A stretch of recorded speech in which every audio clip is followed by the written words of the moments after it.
A gente já falou sobre a presença de Deus, já falou sobre a importância na frequência dos sacramentos da comunhão e da reconciliação. O que falta mais nessa terceira parte com relação à espiritualidade de Dom Bosco, que a gente pode aprender neste dia, neste episódio do nosso podcast Vamos Juntos?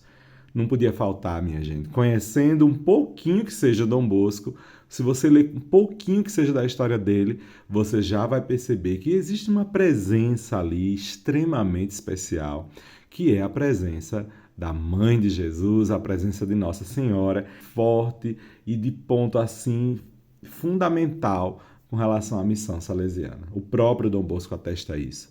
E também existe uma outra característica importante, que é o amor ao Papa, a obediência ao nosso Papa, como um exemplo também de carinho e de cuidado com a Igreja. Bom, mas para a gente aprofundar um pouco mais tudo isso, a gente tem que realmente bater um papo mais profundo. É por isso que eu te convido a gente agora adentrar nessa terceira parte da nossa série sobre a espiritualidade de Dom Bosco no podcast Vamos Juntos. Então, já sabe, né?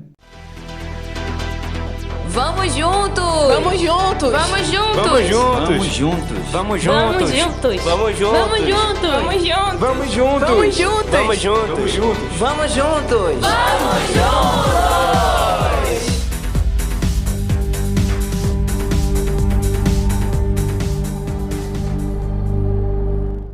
E seja mais uma vez bem-vindo e bem-vinda a esse podcast, a este episódio do podcast Vamos Juntos. Como vocês já viram no título e na introdução, vamos falar sobre a devoção à Nossa Senhora Auxiliadora e o amor ao Papa. É isso aí, minha gente. Nesse tempo em que nós estamos celebrando a vida de Dom Bosco, nesse mês de agosto, aqui no podcast Vamos Juntos, a gente não pode deixar de tocar nesses aspectos tão importantes da sua espiritualidade.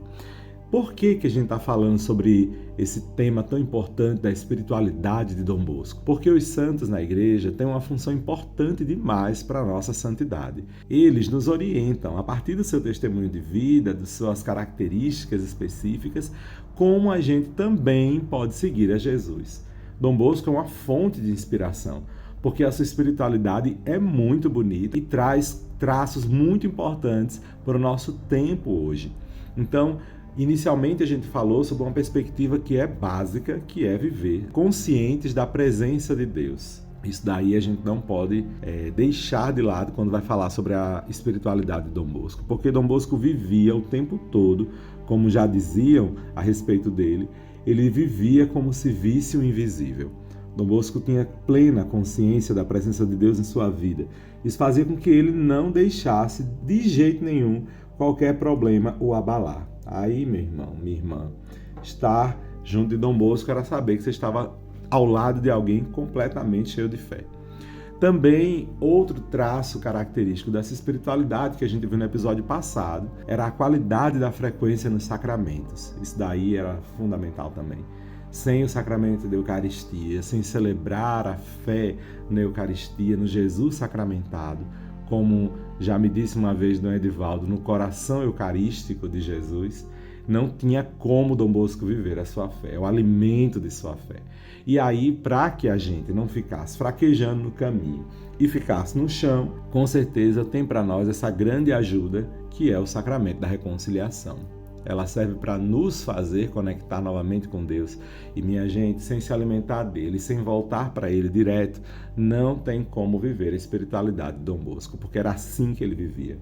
Mas, agora vem outro aspecto, que é da devoção à Nossa Senhora Auxiliadora.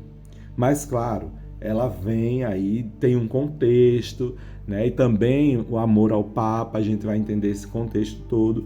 Claro que auxiliados, mais uma vez, como estamos sempre, pelo livro A Espiritualidade de Dom Bosco, do salesiano Giuseppe Buccellato. Então aí a gente acompanha um pouquinho da fala, um pouquinho do texto. A espiritualidade de Dom Bosco é, em sua essência, mariana. Maria é um mastro que ilumina constantemente a vida pessoal e apostólica de Dom Bosco. Ele mesmo diz nas memórias do oratório, e aí você que acompanha o podcast já sabe o que são essas memórias do oratório. Ele diz ter sido consagrado pela sua mãe, a Virgem Maria, desde o seu nascimento. Então, como ele mesmo relatou, agora também te recomendo que sejas todo dela. Lhe teria dito mamãe Margarida. E se chegares a ser sacerdote, recomenda e propaga sempre a devoção a Nossa Senhora. Como um filho muito obediente, é claro que ele não ia poder desobedecer a sua mãe, não é mesmo? E aí já fica essa dica, viu? Escutem suas mães, porque nas suas palavras de amor sempre tem algo de Deus para nós, um recadinho fundamental. O sonho dos 9 anos, que vocês já devem conhecer, e a promessa contida no sonho, serão o fio condutor da sua vida e da sua devoção à Nossa Senhora. Tem até um texto que Dom Bosco escreveu chamado O Mês de Maio Consagrado a Maria Santíssima Imaculada, em que ele diz assim: ela obtenha-nos de Jesus, seu divino Filho, a graça de poder conhecer, amar e servir a Deus nesta vida e um dia ir gozar eternamente dele no céu. Depois de O Mês de Maio, que é outro texto seu que escreveu em 1858, Dom Bosco publicou outras 9 obras de conteúdo mariano. Isso demonstra, acho que minimamente, que Dom Bosco amava muito Maria, né?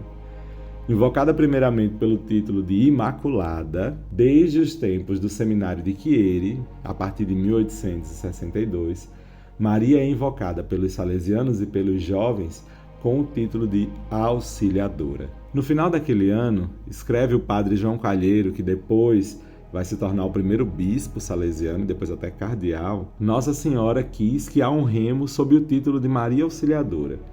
Os tempos correm tão tristes que precisamos realmente que a Virgem Santíssima nos ajude a conservar a fé cristã. Fecha aspas. Esse título de Auxiliadora tinha provavelmente para Dom Bosco e para muitos de seus contemporâneos também um significado político. Num clima de paixão patriótica e religiosa muito exacerbada, as aparições milagrosas, que se tornaram conhecidas em março de 1862, aparições essas de Nossa Senhora Auxiliadora, nas proximidades de Spoleto, apareceram a muitos como a resposta esperada do céu contra os inimigos da Igreja e do Papa. Permanece o fato que o amor a Maria toca as cordas mais íntimas e pessoais da experiência humana e espiritual do fundador dos salesianos. O padre Paulo Álbera, que foi também reitor-mor, ou seja, foi superior da congregação salesiana entre os anos de 1845 e 1921, ele que foi segundo sucessor de Dom Bosco, depois do beato Miguel Rua, escreve no início do seu mandato na circular sobre o espírito de piedade. Ele diz assim: jamais se cancelarão da minha memória a impressão que Dom Bosco me fazia quando dava a bênção de Maria Auxiliadora aos enfermos. Enquanto pronunciava a Ave Maria e as palavras da bênção, podia-se dizer que o seu rosto se transfigurava, os seus olhos enchiam-se de lágrimas e a voz tremia nos lábios. Fecha aspas. Ao final de sua existência terrena, brotou de seus lábios muitas vezes a invocação a Maria. Mãe, Mãe, Maria Santíssima.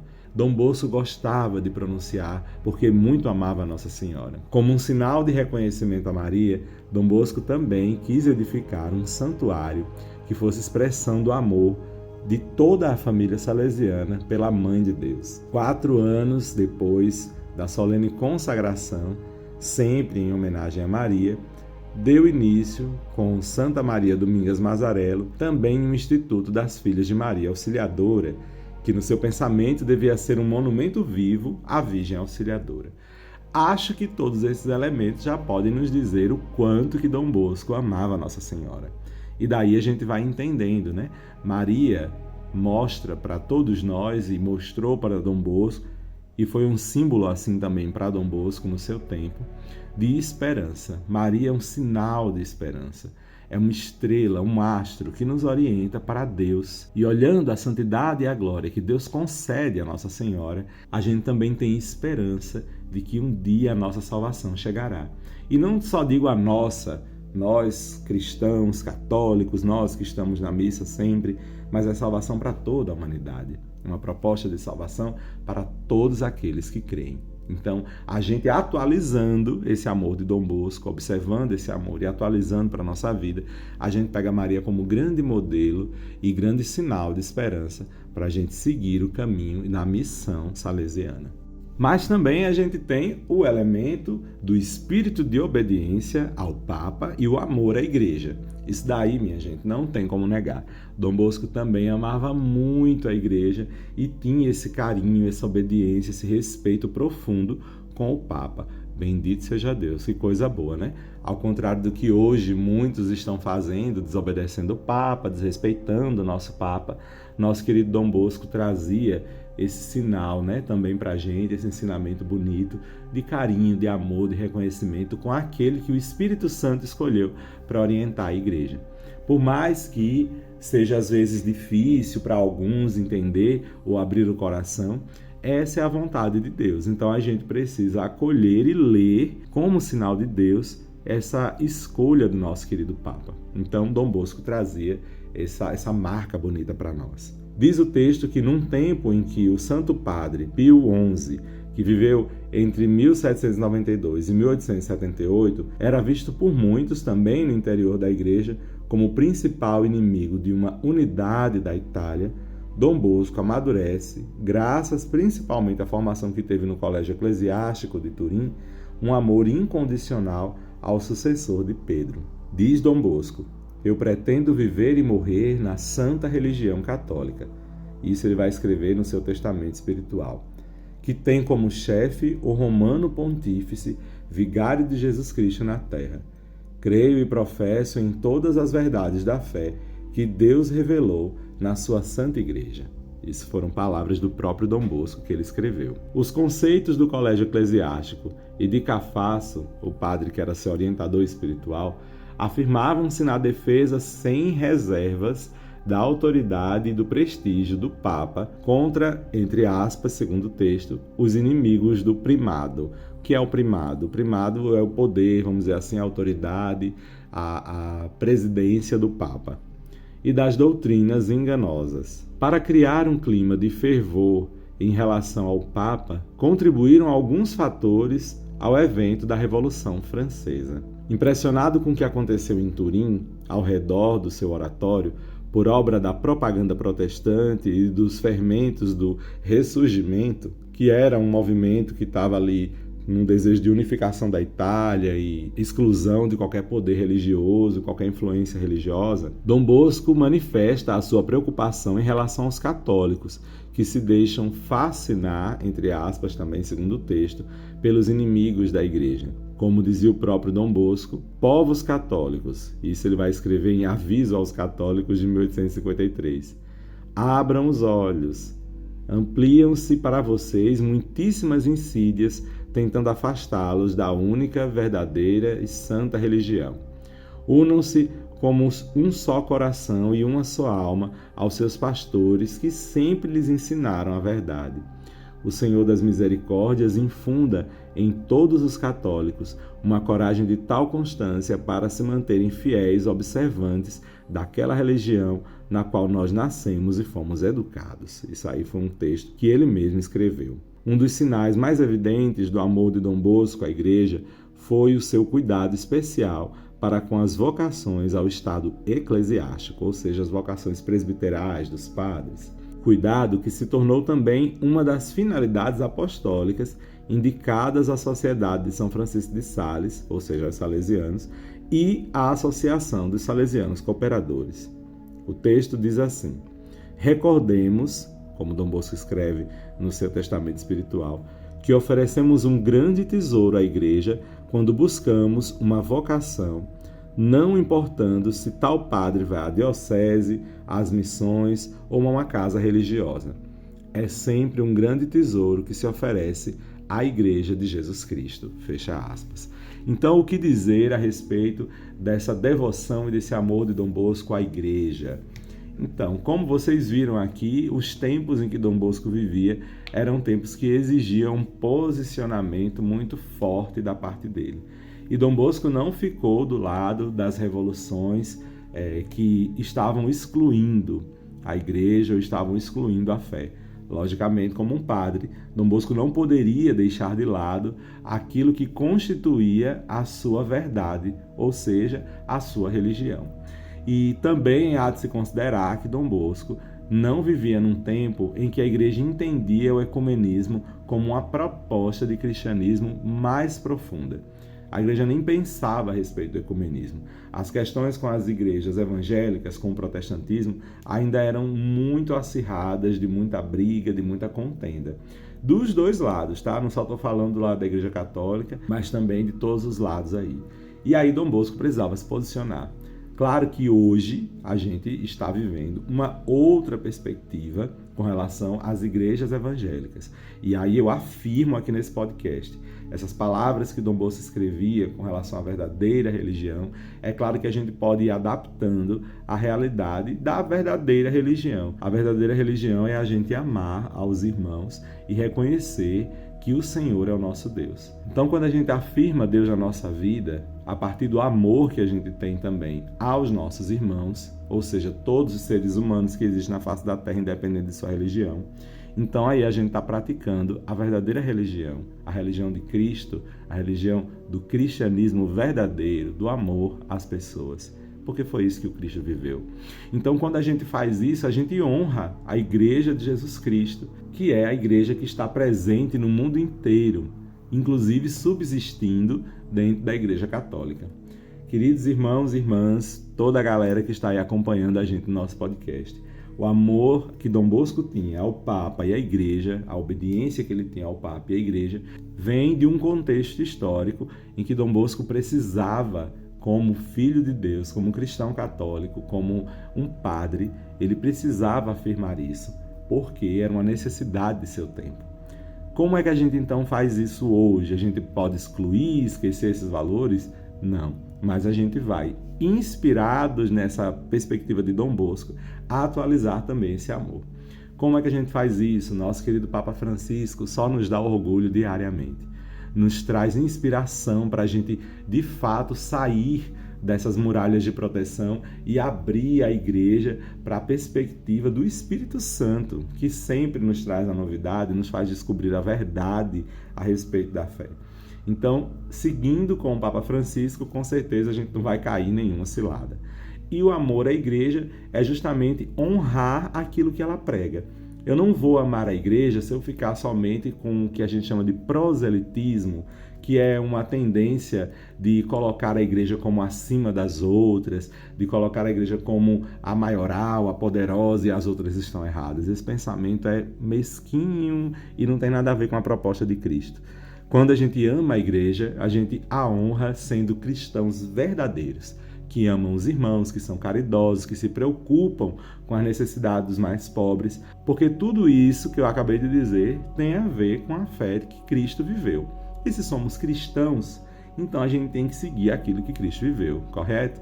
Então, essa parte característica da vida de Dom Bosco, do amor à Virgem Maria, da obediência ao Papa e o amor à Igreja, são fundamentais para a gente continuar atualizando o nosso cristianismo. O amor a Maria, a partir dessa inspiração bonita, a obediência ao Papa, como admiração àquela pessoa escolhida pelo Espírito, e o amor à Igreja, honrando tudo aquilo que ela propõe. O amor aos irmãos, a caridade, o serviço apostólico. Então, espero que você tenha curtido essas características boas da espiritualidade de Dom Bosco, tenha acompanhado aí esses passos para a gente ir avançando e não retrocedendo na nossa fé. E quando a gente avança, a gente dá passos com os tempos para trazer a palavra, o evangelho, para trazer a notícia boa da ressurreição e da vida para todos nos nossos tempos. E aí a gente precisa fazer isso, porque como já dizia um professor meu, não tem nada pior do que a gente imitar sem atualizar, sem continuar Dom Bosco. Dom Bosco precisa, para continuar vivo na nossa memória, ele precisa ser continuado em nossas ações. Então o que Dom Bosco faria hoje nos nossos tempos? Qual foi a intenção que ele tinha naquele tempo? Então a espiritualidade de Dom Bosco vai me ajudar não a copiar sem refletir, mas na verdade a gente se inspirar com o tempo que nós estamos vivendo. Isso é sinal de dom do Espírito Santo, da inteligência, do conselho, né, da ciência, da sabedoria. Então vamos continuar assim e aprofundando cada vez mais a nossa espiritualidade a partir do que vemos da espiritualidade de Dom Bosco. Na semana que vem a gente tem mais coisa para dissecar, para entender. Eu não vou dizer aqui, semana que vem você vai saber um pouquinho. É um tema que vai pedir da gente assim uma exigência também, mas a gente já adentrou em temas aqui profundíssimos. Esse próximo não podia ser levinho, afinal de contas estamos falando de um grande santo da igreja, não é de qualquer coisa, né? Então vamos continuar caminhando juntos nesse mesmo intuito de crescer na nossa fé, conhecendo cada vez mais a espiritualidade de Dom Bosco. Quero agradecer a todos vocês que estão acompanhando esta série, antes de tudo que têm apoiado a gente nesse nosso podcast, dando incentivo, compartilhando aí esta série que estamos fazendo sobre a espiritualidade dele. E para a gente encerrando esse momento, a gente faz a nossa oração a São João Bosco. Então, já te peço que você faça aí um momento de paz, veja aí se dá para você dar uma paradinha no que você está fazendo, para a gente fazer esse momento de oração. Em nome do Pai, do Filho e do Espírito Santo. Amém. São João Bosco, Pai e Mestre da juventude, dócil aos dons do Espírito e aberto às realidades do teu tempo, foste para os jovens, sobretudo os humildes e pobres, um sinal do amor e da predileção de Deus. Sê nosso guia no caminho de amizade com o Senhor Jesus, para podermos perceber nele e no seu Evangelho o sentido da nossa vida e a fonte da verdadeira felicidade. Ajuda-nos a corresponder com generosidade à vocação que recebemos de Deus, para sermos na vida cotidiana construtores de comunhão e, em comunhão com a Igreja inteira, colaborarmos com entusiasmo na edificação da civilização do amor. Obtém-nos a graça da perseverança na vivência da vida cristã em grau elevado, segundo o espírito das bem-aventuranças, e faz com que, guiados por Maria Auxiliadora, possamos encontrar-nos um dia contigo na grande família do céu. Amém. São João Bosco, rogai por nós. Te espero no nosso próximo encontro e desejo que essa sua semana seja muito maravilhosa, que você aprofunde ainda mais a sua fé, em nome do Pai, do Filho e do Espírito Santo. Amém. Deus te abençoe e te guarde e até o nosso próximo episódio, hein? Vamos juntos?